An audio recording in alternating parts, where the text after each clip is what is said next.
Bersama saya, Iris Natasha Ismazali, wartawan TV PSS Indah dalam laporan khas verifikasi Anugerah Duta Peringkat Kebangsaan. Jalan kaki ke Tanjung Bidara melihat ombak di tepi kuala. Digitalisasi kini menjadi juara inovasi sekolah pemangkin negara. Assalamualaikum dan salam sejahtera. Kehadiran para pegawai dari KPM dan JPNS hari ini bukan sekadar untuk menilai, tetapi untuk menjadi saksi kepada sebuah perjalanan transformasi. Hari ini, suasana sekolah kami nampak lain macam sikit. Auranya luar biasa. Nak tahu kenapa? Sebab hari ini kita menerima kunjungan tetamu-tetamu istimewa dari Kementerian Pendidikan Malaysia dan Jabatan Pendidikan Negeri Selangor bagi verifikasi Digital Utilisation and Technology Award atau Duta Peringkat Kebangsaan. Untuk yang belum tahu, Duta bukan sekadar pertandingan biasa. Ia merupakan satu pengiktirafan tertinggi daripada KPM untuk menilai sejauh mana sekolah-sekolah di seluruh Malaysia membudayakan teknologi digital dalam pembelajaran. Jom kita saksikan sorotan momen-momen bermakna hari ini. Wow!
Bersama saya Encik Hanif bin Harun dari SSTP JPN Selangor.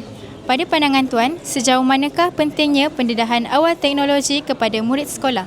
Okey, pada pandangan saya pendedahan awal teknologi pada murid sekolah ni pentinglah sebab KPM, event Perdana Menteri pun menekankan penekanan pada STEM pada murid-murid pada awal peringkat persekolahan. Macam sekolah menengah ni lagilah. So kebanyakan sekolah kat Malaysia ni kita memang fokus pada aktiviti STEM supaya dapat menarik minat murid pada sains dan teknologi. Baiklah, terima kasih Tuan. Bersama saya Encik Syahrul Nizam bin Munjir juga daripada SSTP JPN Selangor. Apakah harapan Tuan terhadap sekolah-sekolah yang bertanding dalam duta ini? Okey, Assalamualaikum warahmatullahi wabarakatuh. Jadi daripada kami di pihak Jabatan Pendidikan Negeri Selangor, terutamanya daripada SSTP JPN Selangor lah, supaya sekolah-sekolah yang mempunyai pendidikan duta ni sentiasa meningkatkan dia punya pencapaian lah dari segi dan mengadaptasi pendidikan digital dalam PDP lah untuk sekolah, sentiasa tingkatkan menggunakan teknologi pendidikan dapat membantu sekolah untuk meningkatkan pencapaian untuk sekolah-sekolah ni lah dalam akhirnya di peringkat SPM lah yang kita akan buat tu. Itu saja. Baiklah, terima kasih Tuan. Begitulah tadi sesi perkongsian dan penilaian yang sangat menarik dan penuh inspirasi. Jelaslah bahawa teknologi bukan sekadar alat, tetapi jambatan untuk kami terus berinovasi. Terima kasih kepada pihak KPM dan JPNS atas sokongan dan bimbingan. Terima kasih juga kepada para guru atas tunjuk ajar dan syabas kepada rakan-rakan seperjuangan. Like, komen dan share video ini. Saya Iris Natasha melaporkan untuk TV PSS Ainda. Jumpa lagi. Bye-bye.